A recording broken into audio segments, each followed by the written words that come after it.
Welcome to the smartest doctor in the room. I'm your host, Dr. Dean Mitchell. I have had two previous in-depth podcasts on chronic fatigue syndrome, one with Dr. Sarah Myhill from the United Kingdom and one with Dr. Jacob Teitelbaum here in the US. So why a third podcast on this subject? I have personally cared for probably a few thousand patients, adults with chronic fatigue syndrome, and I can tell you their stories and how it affects them, their family, and myself as their doctor is painful. In comparison, I have only cared for just a few dozen or so young people with chronic fatigue syndrome. And those cases are not only painful, but they're heartbreaking.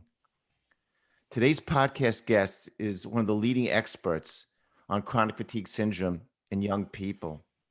Dr. Peter Rowe is a professor of pediatrics at Johns Hopkins School of Medicine and the director of the Children's Chronic Fatigue Clinic. He has published numerous research articles on the subject and probably cared for children for decades with this condition. His clinic is actually the only one that I'm familiar with that's even dedicated to seeing these young patients who are in such distress. So I am extremely pleased to welcome Dr. Peter Rowe to the podcast. Thank you. Pleased to be here. Yes, it's really a pleasure for me, and I'm sure for my listeners. Dr. Rowe, I'm sure so many pediatricians get this question. They come in with their son or their daughter, and they say to the pediatrician, gosh, my child, they seem tired all the time. You know, is something wrong with them? And I want to ask you, obviously, in seeing the chronic fatigue syndrome in young adults, how you go about making an early diagnosis and what risk factors are you looking at, that could potentially help these pediatricians identify these kids before they get into a deeper situation? Yeah. So, I started in this work back in the early '90s. I was running the a diagnostic problems clinic here at Hopkins. As we joke, it was house without the cane and the OxyContin problem. That's a good one. I like that. But we would see patients that pediatricians had difficulty sorting through. They were somewhere in the gray zone between different subspecialties.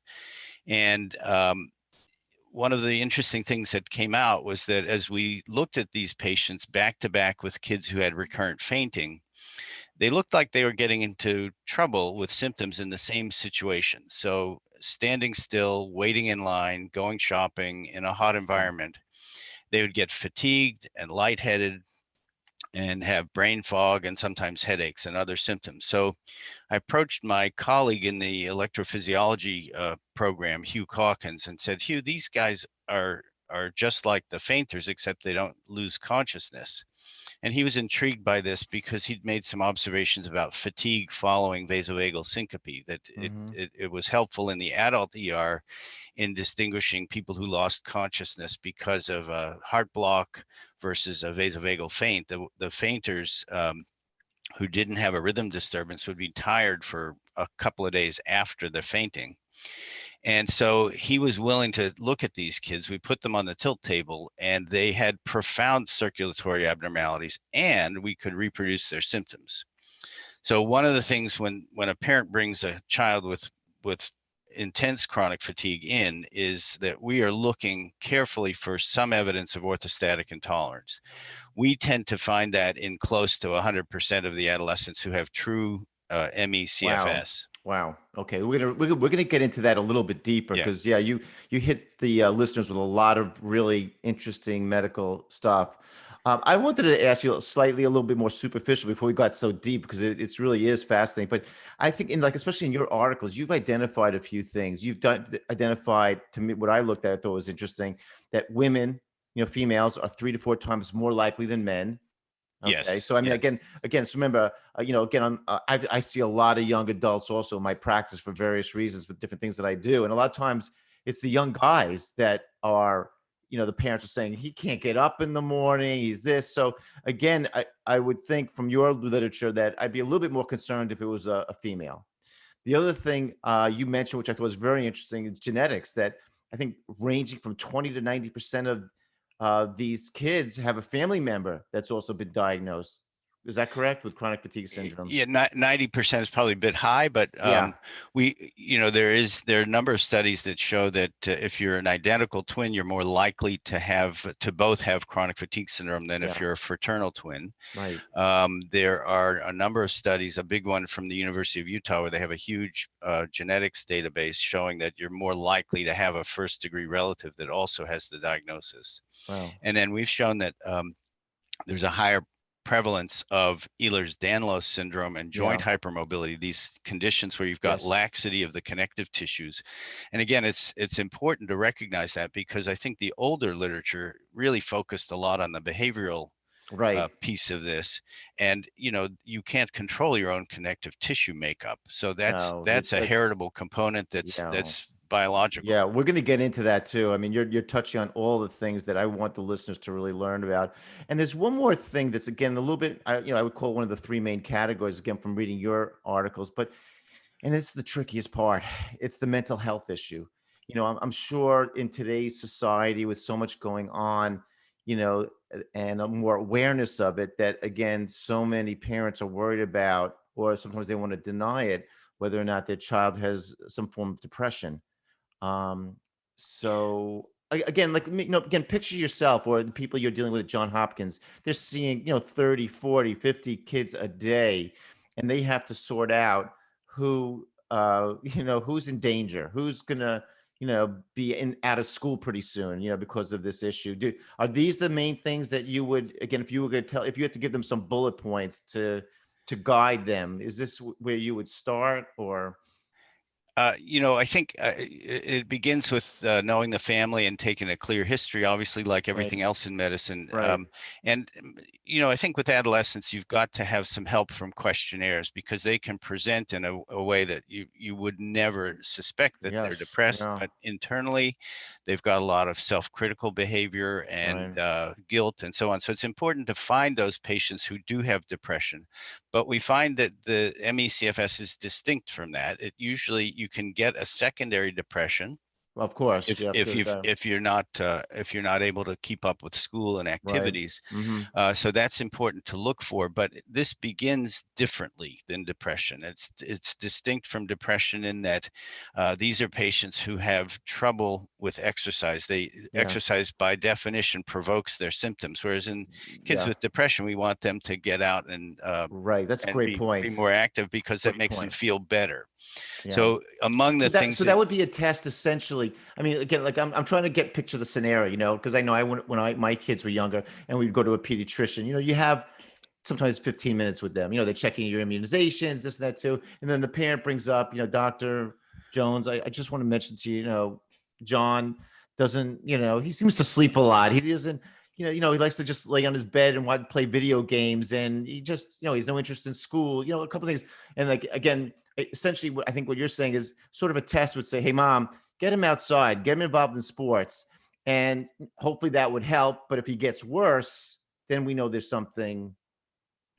I mean, yeah. I know I might be simplifying it, but I'm trying to, Well, you know, I go through a couple of things with them. okay, One that is really helpful for differentiating all the other causes of fatigue from ME/CFS is the intensity of the fatigue and the impairment in what they used to be able to do. So if you've got somebody okay, who can no longer participate in right, sports, right, or is finding it difficult to get going, to get to school, even though they want to be there, then that's helpful information. The other thing is we tell our residents that one of the things they have trouble doing is going shopping.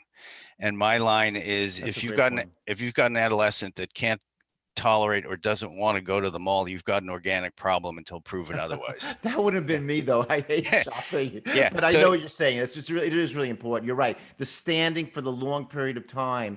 That I think that's such a key thing. I mean, yeah. I'm so glad you're bringing that up because it does help differentiate. It goes on to my next question that I wanted to ask you also is that, um, you know, chronic fatigue syndrome is, again, from your articles, the potential underlying or comorbid conditions might be 100 different conditions. How are pediatricians supposed to be able to handle these complex cases?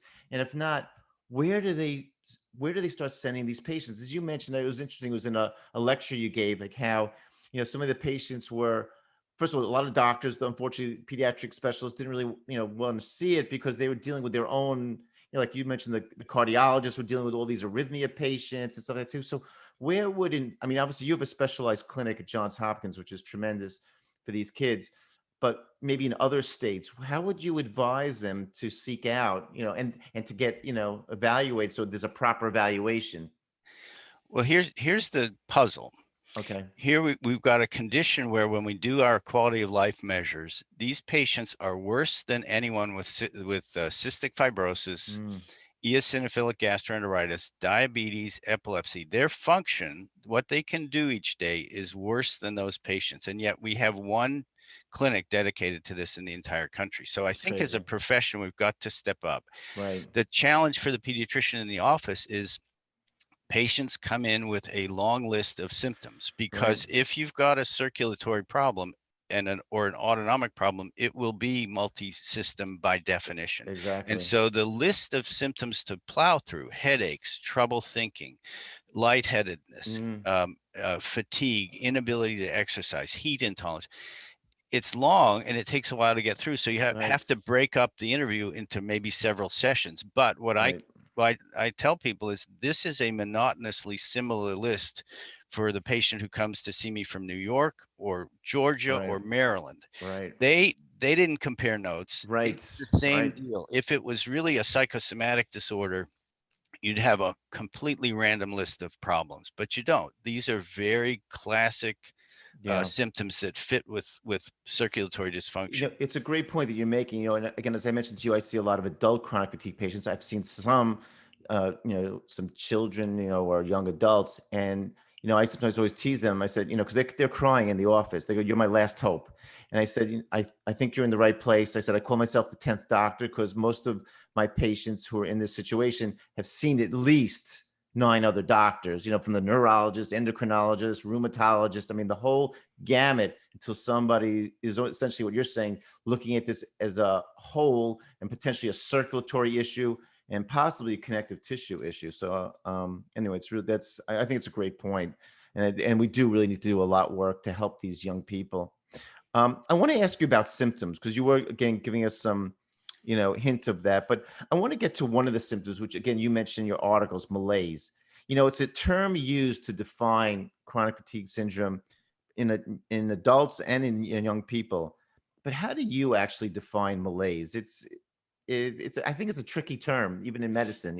Yeah, I agree with you. I don't like it as a Okay. term, but one of the defining features of this illness is the what's called PEM, or post-exertional malaise. That Okay. is, it Okay. refers to not just fatigue, but a variety of that patient's symptoms of just a flu-like feeling, feeling unwell, headache, lightheadedness, brain fog, all of these Mm-hmm. things getting worse after the patient exceeds his or her usual level of both physical activity, but even cognitive activity, like studying for a test or the SATs.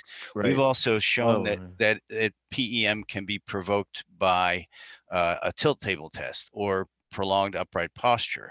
Mm-hmm. And there is some evidence that we've generated in research studies that even putting a strain on the limbs, Mm. like with a straight leg raise, we've done a couple Okay. of studies looking at that. That is capable somehow, we don't know the mechanism, of also provoking some of this exacerbation in symptoms. We would send people to our physical therapy colleagues, for example, and they'd call me the next day saying, "Am I supposed to feel this exhausted Mm. after the guy just was doing range of Right. motion Right. It's testing?" like a person who's out of shape. It's but it's extreme thing. That's a great point. I mean, again, so many things you're bringing up, Dr. Rowe, I think are so important because these things can border on the subtle to being dismissed as just like, oh, he's just a little tired, or whatever. I want to ask you about some other symptoms, again, which you mentioned and we are important. Again, poor sleep. How do you define that? Again, with teenagers, A lot of them either like to go to sleep really late, playing video games and being on the computer. Some of them don't like to get up till 1 o'clock in the afternoon if they could. And obviously now with COVID, there's a lot of, Right. they're not getting up so early in the morning anymore, I guess. I don't know. So let's talk about the sleep for a second. How do you, what would it set off alarm bells to you that the sleep, I mean, if the parent tells you, Jane is like just sleep, will sleep the whole weekend, barely get up. What's your tolerance point? Yeah, the sleep abnormalities in this condition can be quite variable. You'll get the occasional patient who's really hypersomnolent. I had Mm, one young girl sent to me a couple of years ago. She was sleeping 20 hours a day, and there right, was nothing we could find to improve that. Over time, she's now down to about 14 hours a day and gradually improving.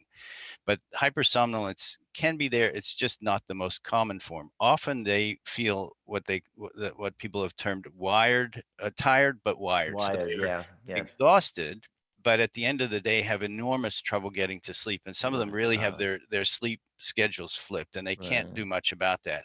uh, So we'll see all ranges. Usually these are not the patients who are willfully staying up and playing video games. That's different. yeah. And what Yeah. about like narcolepsy? Is that, I mean, do you see that We in some of we the have MPs? we have very few, but we have a couple of patients with narcolepsy, but they're usually easier to detect. Those are usually, yeah, no, it's interesting. There's a very famous researcher at Harvard. I forgot, he's like a big genetics guy. And like they had him on 60 Minutes. So it's interesting. I mean, the guy was amazing. He got through graduate school and everything. He was just like falling asleep in the middle of meetings. Yeah. But okay, what about, let's talk about the cognition issues. When the kids that you're seeing are saying, "Gosh, I just can't. I try to study, I can't remember anything," or their grades start to drop. Maybe they were an A student at one point, and now they're a C or D, and the mom and the dad are going crazy. What sets off alarms to you in those areas that again, this could be related to CFS? So the typical problems with cognition and MECFS are related to, or look very similar to what you'd see with attention deficit disorder without the hyperactivity. Right, Usually, these are patients who had no history of that as students in elementary and middle school, but then as they get the chronic fatigue syndrome, they start having what they term brain fog, right. and their executive function problems, difficulties with concentration, short-term memory, and retention. So I'll ask them, do you have to sit down and read a paragraph over 3 or 4 times before it sinks in, and then 5 minutes later it's gone? Mm, And these guys they're patients who want to be in school and want to be doing well, but right, can't. right. So it's not, again, it's not a willful process. They have a lot of difficulty with reading, retention, concentration. Is there a specific test? It's like unfortunately, like with Alzheimer's patients. There's certain. I know they gave it to President Trump the test. Are there certain tests that again a parent or the doctors could know about? Like they give the test to some type of cognitive test that's not super extensive to screen for this. Is there anything you recommend? We just use a paper questionnaire, something called the Wood Mental Fatigue Inventory. It's a 9 item thing Yeah. about Mm-hmm. which symptoms, cognitive symptoms you got, and they include things like finding the right words or Yeah. processing Right. Yeah. a conversation. Yeah. And so looking at the score on that can be quite helpful. People have done other more formal studies. There was one done by some colleagues, some very good researchers at the New York Medical College, Julian Stewart and Marvin Meadow and their team. And they showed that when people are lying flat, doing a thing called the NBAC test, where you're recognizing a thing on the screen 1 or 2 or 3 items Mm-hmm. back, Mm-hmm. and so it looks at your correct responses and your reaction time. They found that the MECFS patients and their controls were the same lying supine, but as they raised them upright on the tilt table, and the MECFS patients were not getting as much blood flow to the brain, we think, they started having more errors and more problems. That's really fascinating. Yeah, Yeah, that's so really so interesting. sometimes they can sort of muster the energy to Yeah. to complete one of the cognitive tests adequately. But the PET scans and the functional MRI scans are showing that they need to recruit more areas of the brain in order to do the same amount of work. And that's Yeah. part of why we think they get post-exertional cognitive Mhm. malaise after cognitive tasks. Yeah. I'm just thinking when you're talking about these things too, I've had some patients again who in their very early, well, they had it in high school and they had very in their very early 20s and they barely could get through college. A lot of times they had to take semesters off. And one of them I know, he's really a bright young man and he wants to become a dentist. And and just the studying part for the boards and everything is just such a struggle. Um, with this, it's just, it's so elusive, and as a doctor, sometimes you feel like so, you have nothing to offer to help them help with that concentration. You don't want to just give them stimulants and stuff like that. Let me ask you about some physical signs related to, again, that a pediatrician or a parent could point out. And I find them interesting, but I also find them also elusive because you don't really understand why it's happening. Let's say, for example, facial pallor. You mentioned this in your articles, but again, a lot of these kids are not anemic. So any reason why you think they have this facial pallor? We think that because so many of them have orthostatic intolerance, the feature that causes that is that they have, when they stand up or when they're upright, they're pooling a lot more blood than usual in the Mm, lower half of the body and just not okay. circulating it back up. So one of the Mhm. things we recognize, not in all of them, but in a large proportion, is peripheral acrocyanosis. They just have this sort of ruddy purple uh, uh, skin in the dependent limbs, Mm, and that has very poor capillary refill. If you press on the interesting. skin, it's 7, 8 seconds before you get any Oh, refill that's in a there. great tip too So for clinicians to test for the kids. yeah, so you need it's easier to recognize the acrocyanosis in the summer and when they've got their socks off. But Mm, so that's an important that physical is. finding. That The is. other thing is that they almost always have some provocation of symptoms if they're just standing still. So in everybody in the clinic, we do a 10-minute passive standing test where they're leaning back against the wall, feet sort of 6 inches away, and we've got a blood pressure cuff on them for 5 minutes supine, 10 minutes upright, and another couple of minutes supine again after the test. And while that can recognize postural tachycardia syndrome, which is a common circulatory problem in these patients, uh, you're less likely to identify the hypotension. That tends to occur later during Oh, tilt testing. really? Oh, so Yeah, they get so the tachycardia is what you're going to see. The heart rate's going to go up. yeah, that will be what you see in the first 10 minutes, plus provocation of their typical symptoms. They're Uh, standing there for 10 minutes, which ought to be a source of boredom for the average healthy person. right, right. They feel something. They get Mm, tired, more mm-hmm, lightheaded, more foggy. They mm-hmm. might get a headache or nausea. They might start sweating more. So these are you can really, it's really quite Oh, interesting impressive to see, and I always have the parents in the room for that because I to see want that. them to see how symptomatic these patients get just with standing still. How long does it take for their blood pressure to drop? That could take like 40 minutes or something? Well, in the early days of doing the tilt testing, the median time to drop your blood pressure was about 29 minutes. Wow. So, but there's quite symptomatic all the way through. Okay. You can occasionally see it very early on. So when you're Mm-hmm. doing a standing test, you've got to be on the alert for when they get really pale looking and report that they feel very hot. That Mm-hmm. that on tilt testing is a sign that they're about to have a drop in blood pressure. Okay. Um, and again, also, I mean, I want, there's different points I want to get into all this. Do we know why they're having this postural orthostatic hypotension? I mean, aside from, I know there's like that Ehlers-Danlos, which we'll get. Well, I want to get into that in a very in depth in a little bit. But is there any reason why? And we, again, we get to etiology. That is it like what they call these dysautonomias. Is it, I mean, in diabetes. Again, I remember my training. That was always it caused, because diabetes causes so many problems, but that it affects the circulation. So that's and of course, there's some rare genetic diseases that cause these kind of dysautonomias. But is there something else that we're missing? And is there anything else on a blood you can measure that's going to tip off, about this, this postural orthostatic hypotension?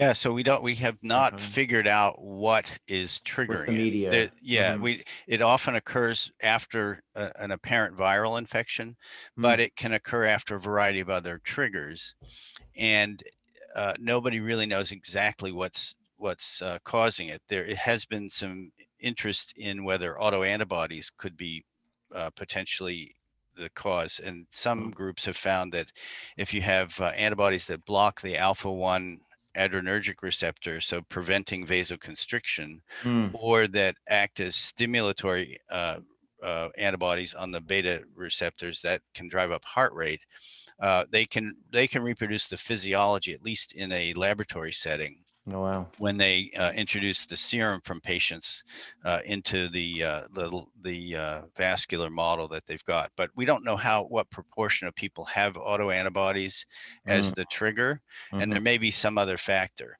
Okay. Now you mentioned, I just want the listeners to be aware of this because again, it's fascinating and interesting, is the hypermobile joints. Yeah, so that's another thing on the physical examination that you want to look for. Right. And is there anything in particular? I was looking at some, I think the photos that you had, like where, I mean, I had a patient the other day, they can move their thumb. I can't even do it with my thumb. Their thumb goes all the way backwards. And is it also, I mean, things like where you just have them, what is it? They bend forward and their palms can actually easily touch the floor, Yeah, flat. we have everybody do what's called a Beighton score, named after Peter Beighton, who is a South African geneticist who's interested in these disorders of connective Mm, tissue, mm-hmm. and it's fairly quick to do. You have their hand flat on the surface, and with the other hand, they bring their pinky back, and you get a point on each side for getting past 90 degrees of Mm, your pinky mm-hmm. hyperextension. You get a point on each hand if you flex your wrist and try and bring your thumb down to meet the flexor aspect of the forearm. Yeah. You get a point on each side for more than 10 degrees of hypermobility at the elbows Mm-hmm. and also at the knees. And then the ninth point is the one you mentioned, of palms flat on the floor. And what about And the Gorlin sign where your tongue touches your nose? yeah, so there are a I was variety of worried that things. either you have a long nose or you have a long tongue. I don't know. Is that Yeah, so some of it is the ligamentous the ligaments that are holding the tongue in place. They yeah. can often move, Wow. but they can flip their eyelids inside out. They often have widened, thinned out scars. They heal poorly if they have Ehlers-Danlos syndrome and joint hypermobility. We Mm, found, you're going to see a certain amount of joint hypermobility in the average teenager. About okay. 20% of them will have a Beighton score of 4 or higher. Those are going Mm, to be your gymnasts, your mm-hmm. swimmers, your Mm. dancers, the kids for whom joint laxity is an advantage in their activity. Right. Right. But when we compared our healthy controls to our CFS patients, we were seeing rates of joint hypermobility closer to 60%. Right. And so, it's if you've got chronic fatigue syndrome, you've got a 3.5 odds ratio of having joint hypermobility. Okay. Let's talk about some key diagnostic testing. And I'd like to start with the minimum. Again, a pediatrician seeing these patients, um, things like iron, B12, I assume like, what we call gliadin or different celiac autoantibodies. But, something else that struck me also, which I don't think is done enough, is assessment for adrenal insufficiency, because it's not as easy as thyroid. I think it's trickier. Is that something like right away you feel should be clearly evaluated? And I'm just curious how you evaluate, because I have my evaluation with my chronic fatigue adult patients, because I think adrenal insufficiency gets missed a lot. And, people they forget about that little organ that sits over your kidneys, Right. and it's quite important because, it's like a stress organ. When you're under stress, physical stress, emotional stress, that gland is shooting out, key hormones. So I'm just curious, what do you look for? I mean, is that something just So right off the bat you'd look at? So the basic screen that we all recommend is this kind of thing that pediatricians know about when they investigate children for failure to thrive. Mm, You're just looking for any evidence of organ dysfunction anywhere in the body. So a CBC with differential, a comprehensive metabolic panel, mm. some measure of inflammation, a SED rate or a Yeah, CRP, right, and a urinalysis. And then along with the things like iron studies and B12, as you mentioned, and a right, celiac screen. So that's the right. That's minimum. very basic though. Because, Very that basic. could miss a lot, that would That's But just, yeah. Mhm. with adrenal insufficiency, you should see a drop in sodium. So if you've got a low sodium, that might help you. The later findings with adrenal insufficiency in kids are the elevation in potassium and the skin bronzing. We had a girl that came up from Alabama a while ago, and she had total body bronzing with no tan lines. Yeah. So that was a suspicious finding for adrenal insufficiency. The That's problem good was point. she'd been going to the tanning beds, and You and, know, and it's, we lost that physical finding. I know, it's so funny you say that. I had a patient once, she was in her early 20s, and I was examining her in the office, and, her face was pale. It was the wintertime here in New York. And I start to examine her abdomen, and it was all tan. So again, my medical mind, starts going over to it. So I have to mention to her, I said, I know, I said, were you in the sun somewhere? Because again, it was the wintertime in New York. I said, because your abdomen is all tan. And she started like smiling and laughing. She goes, I'm from Florida originally. She goes, I can't stand when my body is not tan. So she was going to a tanning place. Yeah. But But yeah, so back to your other question but about what the about what about adrenal. what about cortisol? Like say, like what I do with my adult patients, and I do with any patients, I do that AM early serum cortisol and aldosterone. Because again, when you get from the labs, they don't really, you can have a low number and the lab doesn't flag it, which again, what doctors are getting too used to. I think we're getting too mechanistic, saying, oh, the lab flagged it. But if you have a serum cortisol, for example, aldosterone, a 4 or 5 or 1, that's very low. Yeah. Right. And Yeah, so we see less of that in pediatrics. okay. But if So you've it's got not it's somebody. not as helpful then. Okay. Yeah, but we'll get, and the other thing is it's often tough to get these guys going early in the morning to get to the Mhm. lab, in part because that's when blood volume is at its lowest, and many parents tell you that it's very hard to get them Oh, to get blood. out of bed and get Oh, going in the morning. So the early morning cortisol often is a bit more of a challenge, but if we're really suspicious of well, if they adrenal say insufficiency. they say they're craving salt, for example, I'm sure Yeah. you want to know that. Yeah, but the other thing is that early in the investigations in the early 90s, there were a number of reports of low 24-hour urinary cortisol levels Hmm. in adults with ME/CFS. And they wondered if this was primarily an adrenal problem. And it Yeah. led to a couple of studies, randomized trials of low dose cortisol supplementation. And in general, there was a sort of 5% improvement in quality of life. But by 2 months into this, everybody had suppressed adrenal glands. So you took something that was not a life-threatening condition, and you created this life-threatening adrenal insufficiency. So none of us use cortisol supplementation to help these patients get better But you at do this use, point. but we'll get into it later. But you do use aldosterone like substances like Yeah, Florinef and yeah. stuff. Florinef we use a lot, Yeah. All right. We'll but get not into but that. not hydrocortisone. Yeah. All right. Let me ask you about infections. And unfortunately, this whole thing with the looming COVID epidemic is causing another whole wave of this. But prior to COVID, were there certain infections that got your attention? I mean, if a parent said to you, God, my son or daughter had seemed like a terrible case of mononucleosis.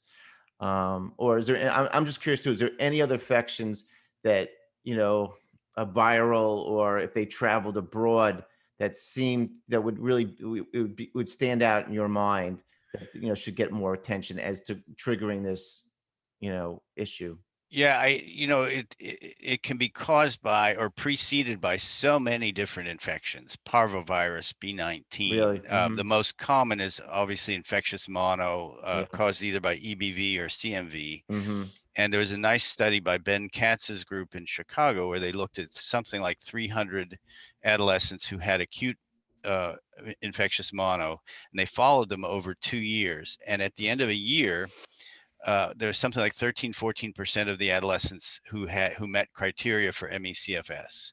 Oh, It wow. was 7% at the end of 2 years, and 4% or sorry, 7% at the end of a year, 14% at the end of 6 months, and Oh, wow. and 4% at the end of 2 years. So that was a common, but not the only infection that could trigger this. And the risk factor for getting ME/CFS after mono was the intensity of the initial infection. Interesting. It's turning Interesting. out that in COVID, that's not the case. We're seeing adolescents and young adults who had very, very mild symptoms, never even went to the hospital, but lost their sense of taste and smell for 6 weeks. But from the very beginning, had horrific lightheadedness, tachycardia, and fatigue. Wow. Wow. Yeah, well, I want to get into that later because that's also, I mean, obviously it's such a current issue. What about also genetic testing? I mean, again, in your kind of clinic, John Hopkins has I think, a world famous genetic department. I know, like where I trained in Israel for a while, there was some was it Victor McCusick? Yep. Yep. Right? He was, he was like, the textbook on genetic diseases before we had 23andMe.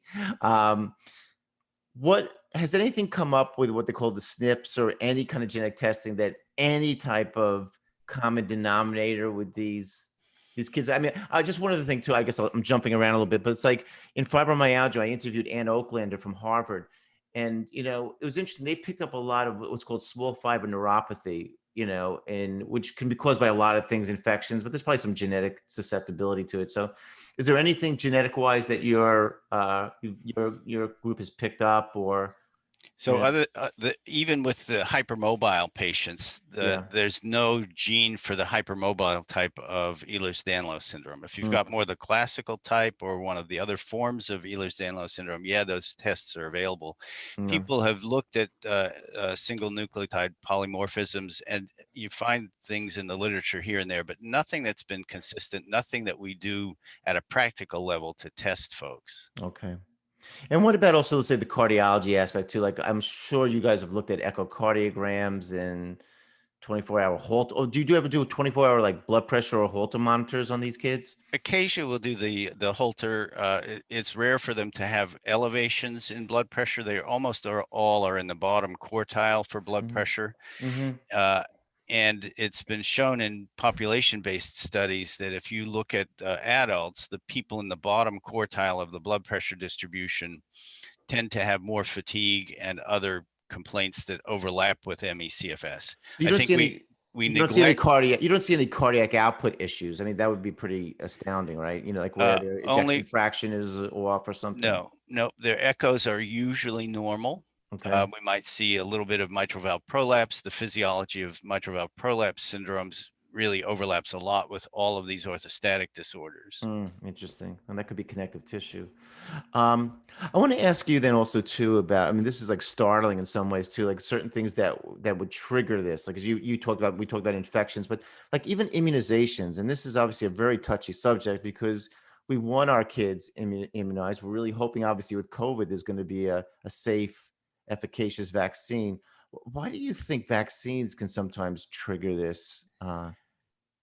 We can see it after surgery, after trauma, Mhm. after concussions, vaccines sometimes, and Think because it's stimulating the immune system. I mean, in some way. I mean, maybe. I don't yeah, think anyone's really sure what's going on, but I think of it more as the last straw. There's a yeah, last straw yeah. that kicks them into That's gear, a good and point. I think the speculation about HPV vaccines, for example, which temporarily have been associated with the onset of ME/CFS in some patients, but you don't see a huge rise in the Scandinavian countries where they have better record keeping. Of ME/CFS following the introduction of HPV. So it's I think of it as a last push, and Okay. we certainly don't discourage people from getting that vaccine. Yeah. What about also toxin exposure? Now, it's interesting. I'm seeing a lot of cases in New York in adults, with mold exposure. I mean, it's something that was really underappreciated. And somebody in your area in Maryland, Richie Schumacher, who I think he did a lot of really interesting work for a family practitioner. He kind of broke through some uh, what we call it, glass windows, where, a lot of these patients were thought to be crazy, but they have so many symptoms that overlap with CFS in adults. So is there anything where you found, again, my also background's in allergy and immunology, that where, you found out some kid was living in a really moldy home or, something of that, that was really striking. There are occasional anecdotes that you read about among adults, but we haven't recognized that much in The the kids. children. Yeah. Yeah. Interesting. Okay. And you mentioned about temperature. Again, where again, I believe in hot weather more than cold. that would, again, it must have to do with vasodilation. Is that why if I they're, think it's like so. a hot day, they used to be standing on a line somewhere? Right, right. I Hmm. think that's a classic one, that they're waiting in line for the amusement park ride, and Ah, then that's a good and one. then they Yeah. get lightheaded and feel Okay. sick. Yeah. But we've seen it in during marching band practice in August when it's hot and they're upright. So Mm. so we look for these conditions where heat stress is a big factor. Some of the kids will tell you they can go swimming in the ocean and they're fine in the air conditioned hotel room, but that walk in 90-degree heat between the ocean and the hotel is tough. I think that you just brought up a really important point because I was thinking about this the other night before I was going to even interview you. When you say like, how do we keep these kids active and moving? And it sounds like swimming, if they like it, would be the ideal thing because you said they're in maybe a cooler temperature, they're not upright, and you would really get an idea. Because I was going to ask you the question, like, what's your threshold for overtraining? Because it's really crazy. Sometimes I've had chronic fatigue. I had this one patient I'll never forget. He was actually from South America who swore he had chronic fatigue syndrome and seemed very legitimate. But this guy was like an elite athlete. I mean, he literally was running marathons. So my jaw just dropped. Like, how could you run a marathon and have chronic fatigue syndrome? It seems like silly, but I Yeah, didn't say that. But so what but are you seeing like with the kids, like one of them before they say, oh, I was a miler or a runner on the track team, but now I can't recover. Can they actually push through and do it? And the recovery is so brutal, or should they not be able to even complete that, several mile run? well, so the athletic overtraining, or whatever you call it, athletic underperformance syndrome, really Yeah. looks a lot like ME/CFS. They get lightheaded, they feel foggy, and they can't replicate their exercise. I remember one swimmer that I was asked to see who had been a medalist at the Olympics, then got mono, and she would report that she could do one practice.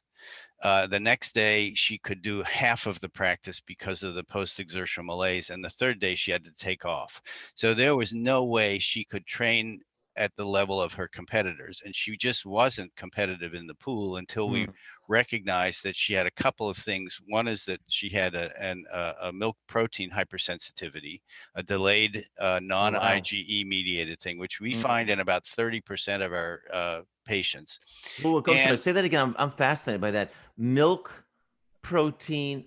It's an IgG. You said not No, IG. it's a non-IgE Not mechanism. In other words, they don't okay. have immediate It's symptoms. It's okay. delayed by about 2 to 4 hours.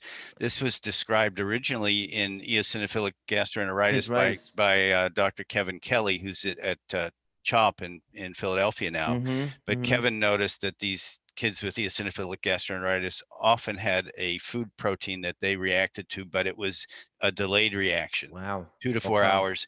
He Wow. used to teach us that if you've got an asthmatic who wakes up with burning esophageal pain at 2 in the morning, ask them what they had for dessert. Was it a bowl of ice cream? Did they have milk Mm, before bedtime? mm. Okay. And he described a triad of symptoms that included epigastric pain, reflux, and early satiety in these patients. Mm. And about half of the ones that meet those criteria also have recurrent aphthous ulcers.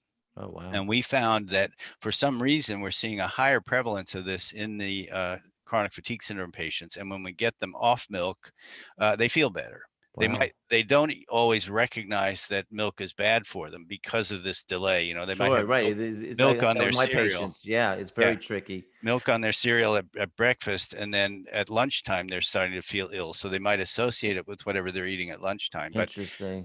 when we tell them we want to test this by taking them off all milk products for 2 weeks, they want to go for their last supper to the Cheesecake Factory. I don't blame him. It's very good there. Everything you're saying too, also with this delayed, exhaustion or depletion, it almost sounds like the mitochondrial dysfunction. And I know in the adult chronic fatigue syndrome stuff, and I know Dr. Jacob Teitelbaum, who's done a lot of work in that area. He and Sarah Myhill in Britain, they are just, it's just so hard to test for all this stuff. But do you think that's an issue? I mean, it's almost like the battery is running out of energy. So there are a variety of theories about that, and people are intensely investigating that at a scientific level. Okay. Clinically, there's a little bit of overlap with some of the late presentations of mitochondrial myopathies, but not much. We don't see elevations in lactate CPK. and Yeah. pyruvate and CPK in these patients. So if there's a mitochondrial inefficiency, it's pretty subtle. Yeah. And we had tried to explore that a bit informally with our patients, putting them on trials of carnitine and riboflavin and so on. We just didn't see any improvements. Mm, So the typical mitochondrial cocktail wasn't getting these patients better. There's still mm, some controversy about that, and people disagree. I yeah. think because we don't have great measures Yeah. It's of very hard to, right. There's no, to measure ATP production in right. cells, whatever. There's just, People are looking at it in NIH funded studies now, looking at the mitochondrial responses or energy responses in immune cells as well. So there's okay. a lot of interest, but still no consensus. Okay. Let's move on to, again, what you start to talk about at the beginning of the podcast, which I think is so important. I mean, I'm learning from you, and I hope the listeners are also, the whole idea of orthostatic intolerance.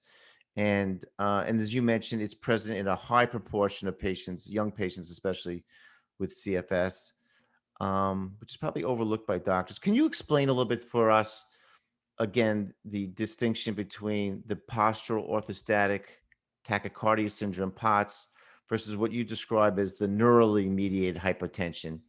As far as, what a clinician or a parent or somebody should be looking at, obviously heart rate, blood pressure, and potential causes.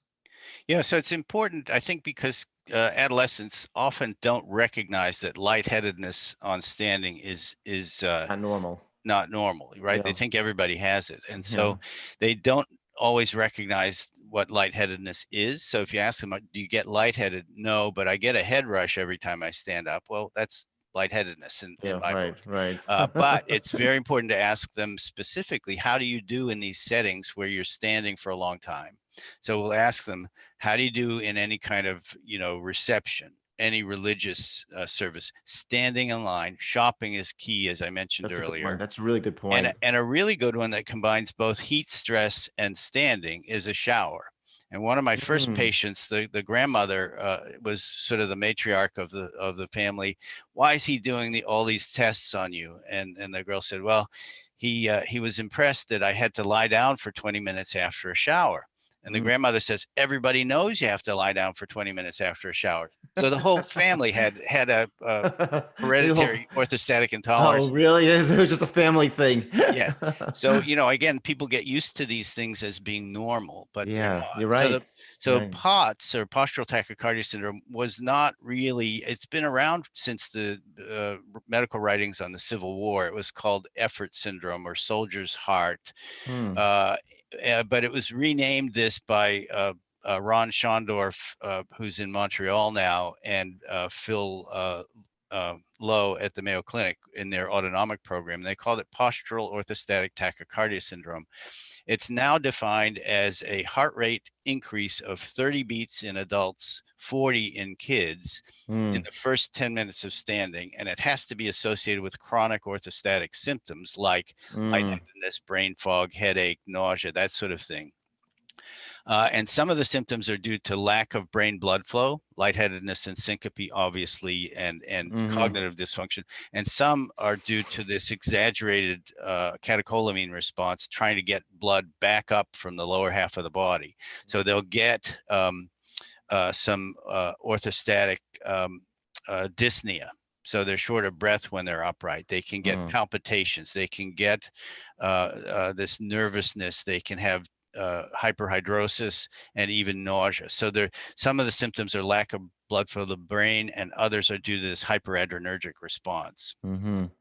Okay. So in comparison, the neural mediated hypotension, that's, I think you mentioned earlier that the heart rate doesn't change, but the blood pressure drops. Yeah, think of it as synonymous with the physiology of vasovagal syncope. Hmm. We stopped using the vasovagal syncope term because not all of the patients had fainted in day-to-day life. So I Okay. would tell the referring Hmm. pediatrician that the patient had this pattern on the tilt table test, and they'd say, "Well, they've never fainted." So we started calling it neurally mediated Okay. I got as it. a variant that Okay. would accommodate the physiology. But those kids are symptomatic from the beginning. of when you put the table up. Okay. There's also a large group. So in pediatrics, we see about 95% of the patients with obvious circulatory problems. In the adults, they were only seeing about 40%. But any adult is usually quite symptomatic if you put them on the tilt table test. And some really nice work done by some Dutch cardiologists, Frans Visser and Linda van Kampen, where they used a probe looking at total blood flow to the brain. They would measure 20 seconds of a Doppler on each internal carotid and each vertebral artery. So it took about a minute to collect this information. It's about 60% of their adult patients. They had a huge study of 429 individuals with ME/CFS. 60% of them had normal heart rate and blood pressure responses to 30 minutes upright, but they still had a 24% reduction in total brain blood volume, brain blood flow when they were upright, compared to just 7% in healthy people. So it's over 3 times the reduction, even though they had, people might have said, well, you have orthostatic symptoms, but your heart rate and blood pressure are fine. See you later. Yeah. And that would have been really undercalling the problem. The ones who have POTS are closer to 28, 29% reductions in brain blood flow when they're upright. They've even had some patients with what was diagnosed as psychogenic pseudosyncope for these loss of consciousness episodes. Those people, when they were tilted, had a 40% reduction in brain blood flow. Wow. I would defy anyone to call that psychogenic. Yeah, 100%. Well, when do you think patients need the tilt table test versus just doing the standing in the office? I mean, why do you go to that versus just someone is, more confirmation or? Yeah, some people like that level of confirmation. I'm comfortable enough that I don't think I've sent somebody for a tilt test in a decade. Oh, wow. We only That's do really it. We important. only do it in our research studies if we want to confirm things. But I think you can get an enormous amount from this 10-minute passive standing test. Yeah, it It's sounds cheap. like it. Yeah. You can do it in the clinic with an automated blood pressure cuff, and you can see the provocation of symptoms yourself rather than relying on somebody. Yeah, no, I think it's great. I loved it. As I said, when I read your articles, I thought it was really important. And the tilt tests are like $1,500. So again, it's much more economical to torture somebody. Right.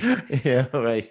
And we would see early on that these patients would have days of worse symptoms following the test. We learned to abort that exacerbation by giving them awful, right. Yeah, we would give them 2 liters of saline right after the tilt test, and they would leave feeling better than when they came in, which emphasized the point about you really have to watch your fluid and salt intake. That's going to be important to making you feel better. Yeah, and I think that's really compassionate of you because sometimes also I remember even in allergy when they used to do all these challenges and sting tests. It's like the mad scientist. You traumatize people for life going to doctors from this. I want to ask you one other thing which might be a little bit out there, but it's really kind of fascinating because it's getting a lot of momentum. Is this whole idea of mast cell activation syndrome? I'm seeing this a lot more. I didn't recognize it. I knew about mastocytosis because that was again part of my training, but those cases are rare. But this mast cell activation syndrome is really fascinating because it overlaps with CFS and some other like this chronic mold conditions. And what I find interesting though too is that to me there's a simple test also because I love simplicity. And when I was in my fellowship training in New York at Columbia, we used to do the first thing we did before we ever at that time skin tested patients was we used to stroke their back with a blunt tongue blade just to see, and it was called dermatographia. And again, our teaching back then was like, oh, this is a benign condition, but this is why you get urticaria or your skin tests are so reactive. But now I'm thinking about it, and I've looked at the literature on this. It's like considered one of the top 3 signs and symptoms with mast cell activation because it's the only way we can see it without obviously stimulating a mast cell in the gut or whatever. What's your thought about that? Have you looked at that at all with some of these young people? Well, so we were kind of interested in this allergic contribution from the work that we'd done with Kevin Kelly on the milk protein hypersensitivity. And I heard a couple of talks by Larry Afrin, who has been one of the clinical leaders I had him on my podcast. And Larry's a terrific clinician who just has been incredibly helpful educating the rest of us because of his long experience Right. looking at these patients. Right. He would say that they'd had 20 years often of vague allergic and Yes. inflammatory conditions. We think, at least in our group, we can identify mast cell mediators that are at an excessive level in at least 10% of our chronic fatigue syndrome patients. Wow. So that's an elevation in chromogranin A, an elevation in plasma What about histamine. what are tryptase Tryptase maybe? is almost always normal unless they've got But the unle- hereditary tryptasemia gene yes, right. The change. alpha tryptamine. Yeah. Right. So, but we have a whole lot of people where I haven't been able to confirm anything because getting the mast cell mediators, as you know, Very is hard. That's why I is like the. tough. That's why I like doing. That's why I like doing the.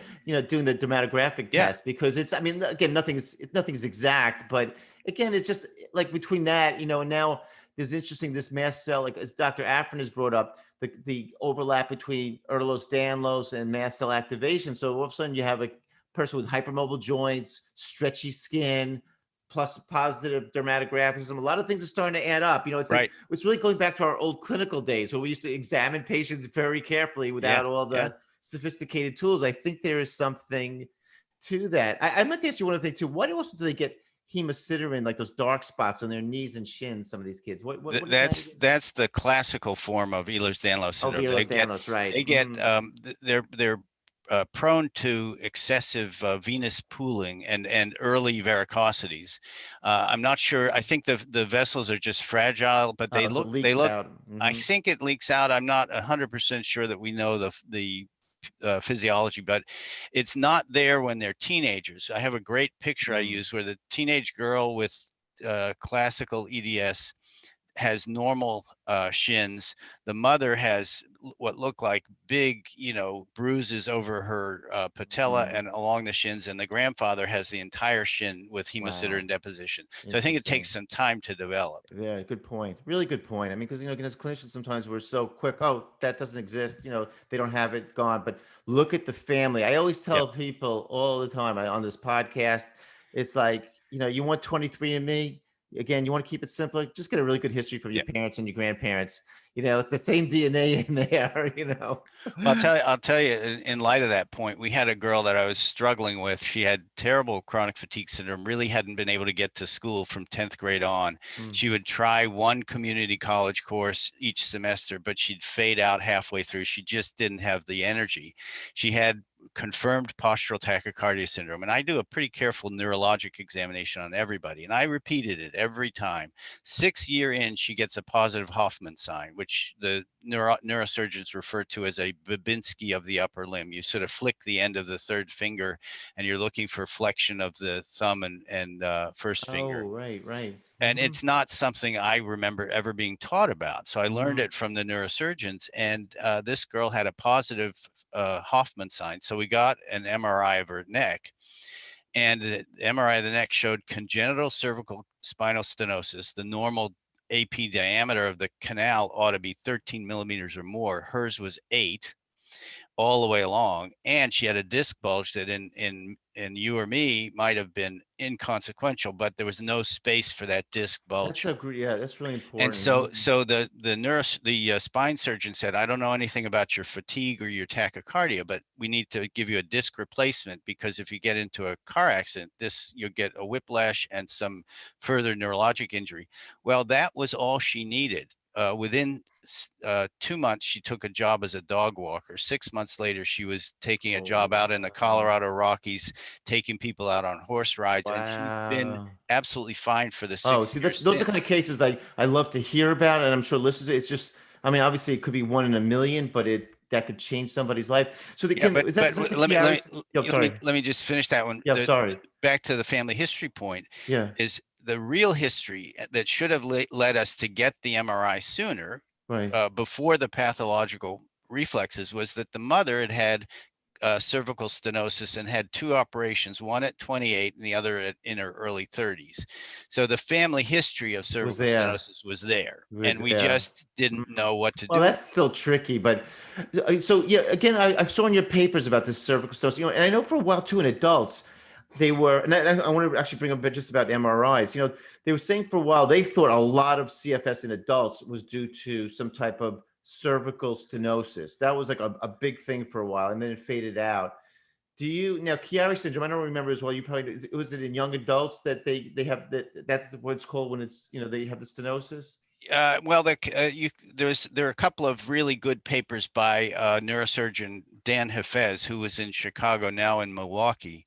And Dan was being referred people with fibromyalgia who must have had abnormal neurologic examinations. He Mm-hmm. does an incredibly precise, meticulous neurologic examination Mm, and careful imaging studies. And he found that a fair number of these patients met classic criteria for myelopathy. mm, And he was unfairly accused of saying that you could treat fibromyalgia with a neurosurgical procedure. And what he never said anything like that. That was a sort of straw man argument tossed mm, at him. What mm, he said was that people who have these diagnoses of both ME, CFS, and fibromyalgia, if you look carefully for classic signs of myelopathy, you might find a mix of either Chiari malformation or cervical stenosis. The Chiari patients we've seen typically have occipital headaches. They have trouble looking up. That jams the cerebellar tonsils down further into the foramen magnum. mm-hmm, Uh, they might have nystagmus. They might have an absent gag reflex, an abnormal Romberg. mm-hmm, They've usually got something, but the occipital headaches are the giveaway. mm, And so and the converse is that if you look at patients who have diagnosed Chiari malformation, about 65% of them will have a lot of chronic fatigue. So there's an interesting. overlap symptomatically. Ehlers-Danlos syndrome is a predisposing risk factor for Chiari. They get Chiari malformation more commonly than others. Mm-hmm, And then the other thing in the Ehlers-Danlos group you've got to watch for is that they've got such thin duras that they can get spontaneous CSF leaks and get an acquired Chiari physiology because they lose the connective tissue support, the CSF support of the brain.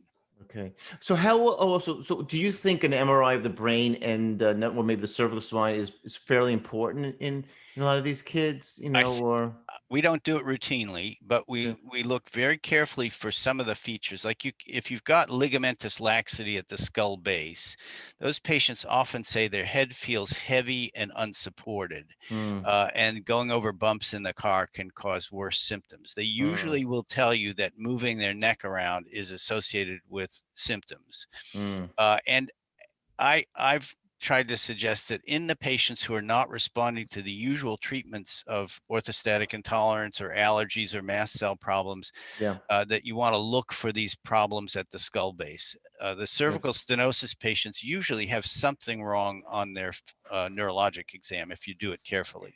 Yeah, that's great points. All right. Well, I want to get to treatment because it's so fascinating, everything you're saying. I mean, this has been an amazing podcast. I hope the listeners are really appreciating this. Um, so there are several treatments that are what's called first line, again, in your paper. So I want to get sort of an idea of how you decide which first line you're going. And I'll just toss this out there. You mentioned about obviously salt ingestion or IV saline. One of the things we talked about is cortisone, better known as Florinef, which raises aldosterone. You also mentioned beta blockers and Myhill, which is a vasoconstrictor. In that subset of treatments, all of them, you mentioned your paper first line. How do you decide? You don't want to treat multiple ways, I assume. What's your like algorithm? I hate that word algorithm, but what's your way of approaching these patients when you start to, put them on medications? So I like to individualize it, but let me Sure. contrast that with the more algorithmic approach, which might be easier for people as they're starting off. The Yeah. guys at the Mayo Clinic in pediatrics have said everybody with postural tachycardia syndrome should get either Mitochondria or a beta blocker as the first line agent, and whichever one they didn't use first would be the next one they'd use. Okay. And then they might go to Florinef, and then there are a few other ones that they don't use very much. My feeling is that we can try and get two birds with one stone. So, for example, the two daughters of one of our nurses who used to fight to see who got to drink the pickle juice when the dill pickles were gone from the jar, and had Oh. and had a really high they had a really high salt appetite, or the boy Yeah, who sure. had the salt shake. Yeah. Oh, Max, did we lose him? There. Dr. Max? Rowe? Yeah. Oh, can you repeat that? That was so good. We lost you for a moment. Okay, so about the nurses' Pickle, kids. yeah, tell that one again. That's So just an awesome story.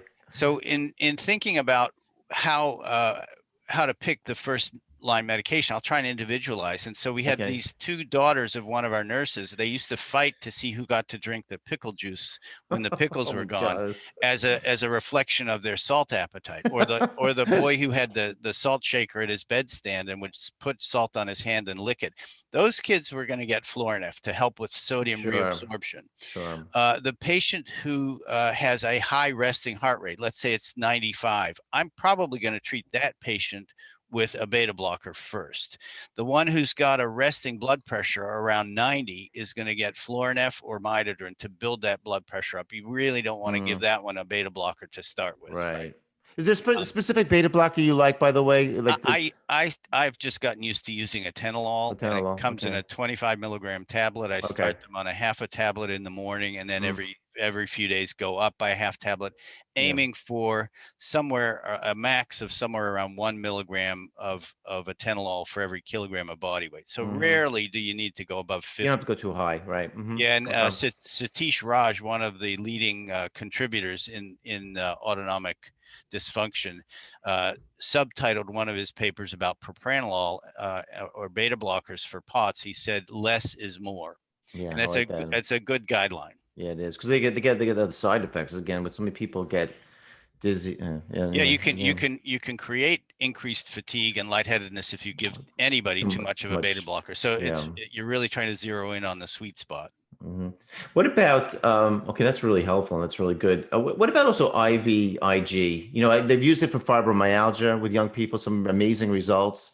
That again, Ann Oaklander's published on that. Any, and I think you mentioned in your articles too that there's been some response, you know, with these patients. There's only one pediatric IVIG trial I'm aware of, and that was done by a person named Kathy Rowe, no relation to me, in Okay, Melbourne, Australia. Kathy's a long time CFS expert for adolescents. really? In Okay. 1997, she did a trial with a gram per kilo of IVIG monthly for 3 months versus placebo. So it was a very well designed trial, and by 6 months, the IVIG group was doing better on a kind of global well-being scale than the placebo recipients. But because there were sort of more mixed results in the adults, nobody has replicated that study, and nobody has been willing to fund replication studies. So it's not considered one of the indications that the insurance companies will agree with. Right. Whether there's a subset of patients that we ought to target who have lower IgG levels or recurrent sinus infections or something like that, it would be nice to study that, but Yeah. nobody's going to fund it. You know, the problem too is, you know, I use IMIG in patients. I've had some nice results in the adults. I like to look at it as sort of an anti-inflammatory thing. I'm not looking to, these people are not immune deficient, like the patients I took care of in my fellowship that had immune deficiencies. I just look at it as it probably blocks some of the autoantibody response. So you don't really need super high levels. And it's unfortunate that it doesn't, you know, it's considered to be very expensive, which the intramusculars is actually not. It's not anywhere near the IV. Yeah, But I was just curious if you had any dramatic cases like where you gave IVIG yourself these years, and then like, oh my God, the kid really responded. Is uh, there anything come off the top of we your head like that? we couldn't get access to it often enough to Um, really have a mm, good sample, but maybe I've convinced the insurance companies to let me use it 10 times, and none of those patients did all that well. We can get it if we've got true hypogammaglobulinemia or common variable immunodeficiency. In yeah, those patients, you're just stabilizing right. their They got IgG IGs. levels, so Yeah, they get fewer sinus infections, but it doesn't fix their fatigue. yeah. All right, the last question I'm going to get to, because you've given me so much time and I appreciate it. I guess it's the new chapter in medicine, COVID-19 and potential CFS in young people. We're now 9 months into this awful pandemic. It's been well documented, and as you mentioned earlier, these children and teens get maybe mild cases, and then later on, they, you know, I did a podcast on this with somebody from Harvard. I think it was Ken Friedman on multi-inflammatory disease. You know, the awful cardiovascular things some of these kids are getting. What's your experience? How are you guys approaching it now that you're starting, I'm sure, see some patients with this?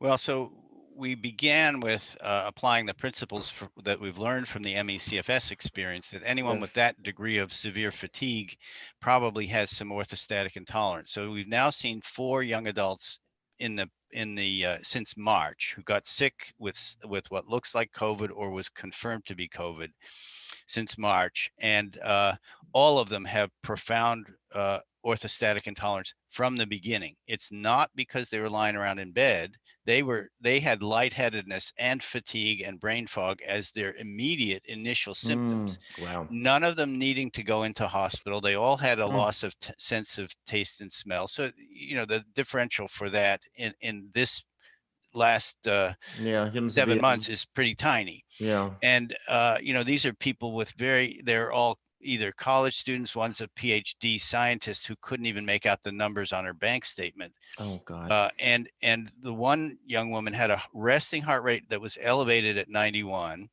And when we did the passive standing test, her peak heart rate reached 166 after 10 minutes. That's really extraordinary. Wow. One of the boys was a member of the Johns Hopkins cross country team. He reached a heart rate. He went from 70 to 129 just standing there.